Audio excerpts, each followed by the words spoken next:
পৃথিবীতে সবচাইতে শ্রেষ্ঠতম দোয়ার স্থান হলো মা বাবা। ওই মা বাবা যদি হাত পাতে আরশ পর্যন্ত পৌঁছে যায়, ওই মা বাবা যদি বদদুয়া করে, পৃথিবীর সব তীর সব টার্গেট মিস হতে পারে, কিন্তু মা বাবার বদদুয়া কখনো মিস হয় না, কখনো মিস হয় না।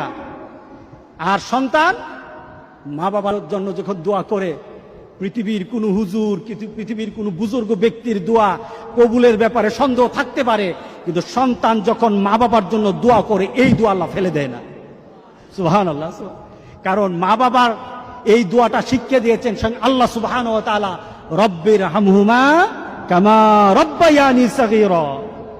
আপনি কবরে থাকবেন, আপনি প্রত্যেক নামাজে আপনার সন্তান দোয়া করবে আপনার জন্য, রব্বির হামহুমা কামা রব্বায়ানি সাগীরা। পড়েন, মা বাবার জন্য দোয়া করেন প্রতি নামাজে বলেন মা বাবার জন্য, রব্বির হামহুমা কামা রব্বায়ানি সাগীরা।